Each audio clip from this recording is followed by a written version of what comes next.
تھا کہ جو سیکیورٹی سچویشن ہے. بٹ یہ جب واقعات کی تفصیل سامنے آئی تو پھر وزیر اعظم صاحب نے بھی مولانا صاحب سے ملاقات کی ہے, انہوں نے نوٹس لیا ہے سارے معاملے کا اور کہا ہے کہ سب ملوث افراد جو ہیں وہ ان کو پکڑا جائے. But the issue still remains کہ ایسے واقعات جب سامنے آتے ہیں تو ان سے ایک دفعہ پھر یہ احساس ہوتا ہے کہ سیکیورٹی سچویشن جو ہے پاکستان میں وہ کتنی کمزور ہے. اس ایشو پہ بات کرنے کے لیے آج ہمارے ساتھ موجود ہیں احسان ٹیپو محسود صاحب, ڈائریکٹر ہیں خراسان ڈائری کے, اور ہمیں جوائن کیا عبدالباسط خان صاحب نے, ماہر ہیں سیکیورٹی امور کے. ویلکم ٹو دی شو جینٹلمن. ٹیپو صاحب, آپ سے گفتگو کا آغاز کریں گے. آئی تھنک کہ وہی بات کہ بہت سے واقعات اتنے زیادہ ہو رہے ہیں اور کیونکہ خطے میں اتنا کچھ ہو رہا تھا پھر کہ وہ توجہ نہیں دی گئی. بٹ یہ جو مولانا صاحب کے بیٹے کا واقعہ ہے اس نے کافی لوگوں کو جھٹکا پہنچایا ہے.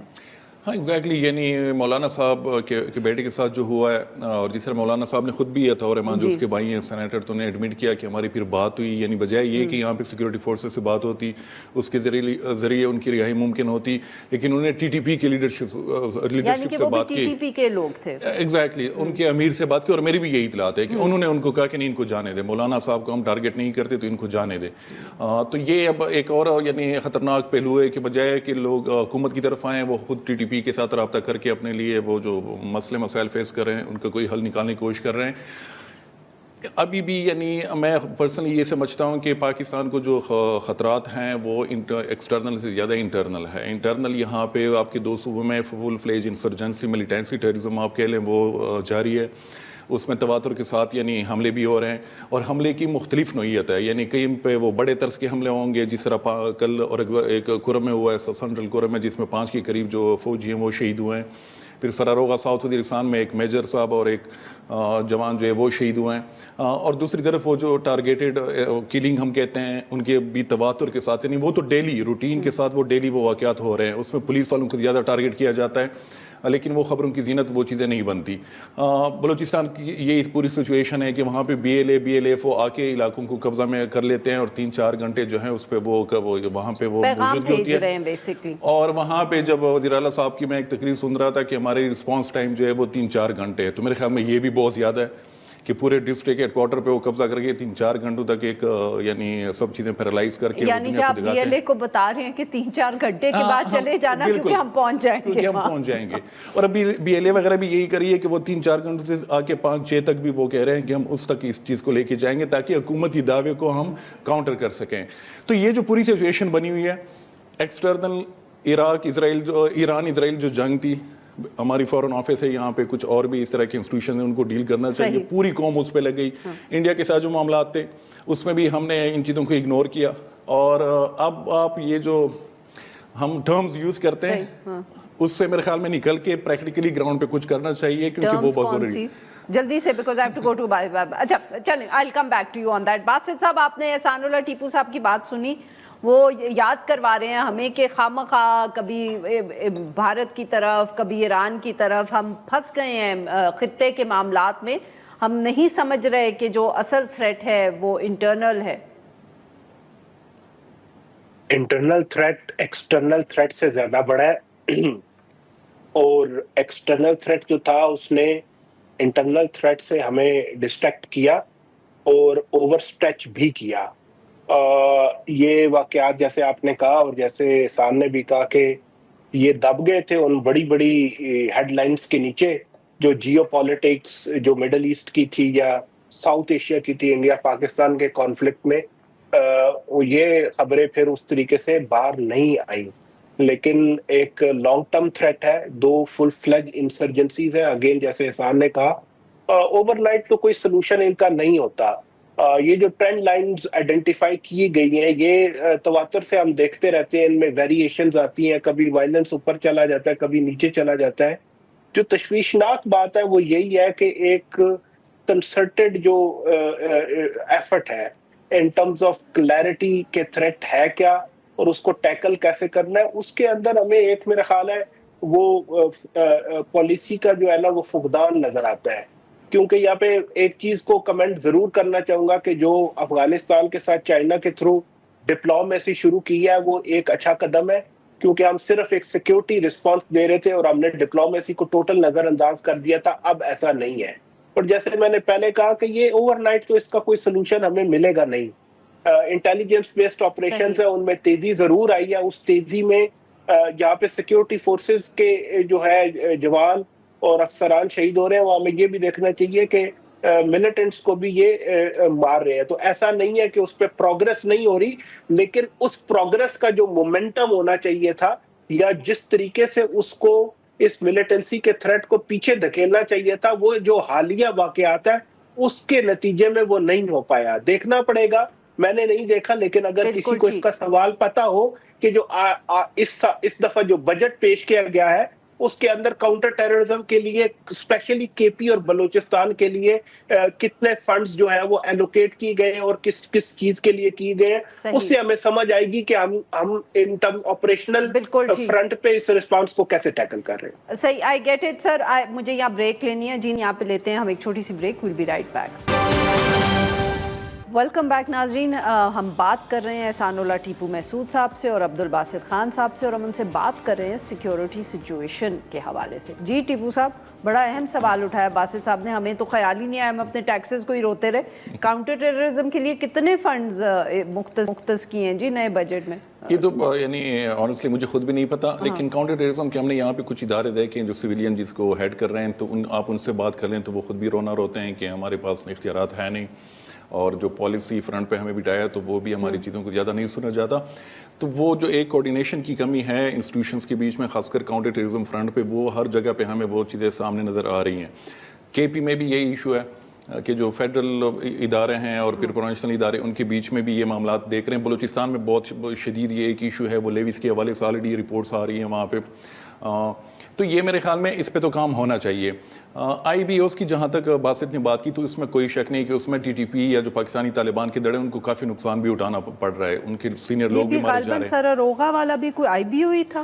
یہ بھی آئی ایس پی آر کی جو رپورٹ ہے یہ وہ کہہ رہے ہیں کہ آئی بی او ہوتا ہے یہ. لیکن اس کا یہ کہ یہ چیزیں آپ کو ٹیکٹیکل کچھ عرصے تک تو فائدہ دے سکتی ہیں, لیکن آپ کے پاس آگے کی پالیسی ہونی چاہیے. جس طرح ہم نے ایک یعنی آپریشن ضرب ادب کے بعد بہت بہترین موقع تھا پاکستانی ریاست کے پاس کہ وہ یعنی اگر مذاکرات بھی اس وقت شروع کرتے, جو ٹی ٹی پی کے دڑے تھے اس وقت بہت کمزور پوزیشن میں تھے. اور میری پرسنلی مجھے پتا ہے کہ وہ بڑی تعداد میں یعنی کچھ ایسے لوگ تھے جو سینئر لوگ تھے کہ وہ سرینڈر کرنے کے لیے تیار بھی تھے, اور کچھ آلریڈی سرینڈر ہو بھی چکے تھے. تو وہ چیز ہم نے وہاں پہ سٹارٹ نہیں کی. علاقے کی مین سٹریمنگ کرنی تھی پورے قبائلی خطے کی, وہ ہم نے نہیں کی. پھر ہم نے مرجر کیا, اس کے بعد بھی ہم نے اگنور کیا. یعنی ریسنٹلی جو ایک جرگہ ہوا ہے پشاور میں, تو میری اطلاع تو یہ ہے جس میں آرمی چیف صاحب بھی گئے تھے, پرائم منسٹر بھی تھے, کہ وہاں پہ بڑی تعداد میں لوگوں نے کہا کہ یہ جو مرجر ہے اس نے تو ہمیں الٹا نقصان پہنچایا, فائدہ کوئی نہیں, اور اس کو یعنی واپس لیا جائے. کچھ مشرانی یہاں تک بھی بات کی. تو وہ جو چیزیں ہیں یعنی مسلسل جو آپ اگنور, اور یہاں پہ جو اسلام آباد کے معاملات ہیں یا پشاور کے یا پولیٹیکل انجینئرنگ اس میں پڑھ کے ان کو اگنور کرتے ہیں, تو ان کا یہی آؤٹ کم نکلتا ہے. اب ایک اور جو وہاں پہ ایشو, پبلک سپورٹ جب آپ کے پاس نہ ہو تو آپ کے کاؤنٹر ٹیررزم کے سارے جو ایفرٹس ہیں وہ کسی کام کے نہیں رہتے. وہاں پہ یعنی ڈرون کے حوالے سے, خاص کر میں اگر وزیرستان کی بات کروں اور ساؤتھ کے پی کی, تو ڈرون کے حوالے سے سخت خدشات ہیں. وہاں پہ ڈرون حملے ہو رہے ہیں. پشاور میں لوگ بیٹھے, یہ ان کے بس کی بات نہیں ہے. یہ فیڈرل گورنمنٹ کی طرف سے چیزیں آنی چاہیے کہ ڈرون کب یوز ہو سکتا ہے اور کیسے یوز ہو سکتا ہے. اور اس میں جو صرف ایک چیز ایڈ کرنا چاہوں گا کہ ان میں وہ یوز کریں کوڈ کاپٹرز, جس کے ساتھ ایکسپلوسیو لگا کے وہ اوپر پھینکتے ہیں. تو وہ یعنی اس سے اچھا ہے کہ جو پریسیجن ہو جس کی, وہ والے ڈرون اگر ہیں پاکستان میں کلیم بھی کرے. آلریڈی ہم نے اب انڈیا کے ساتھ جو ایک تھی ٹینشن اس میں یوز بھی کیے ہیں کہ اس طرح کی چیزیں استعمال ہونی چاہیے کہ جس کی پریسیجن ہو.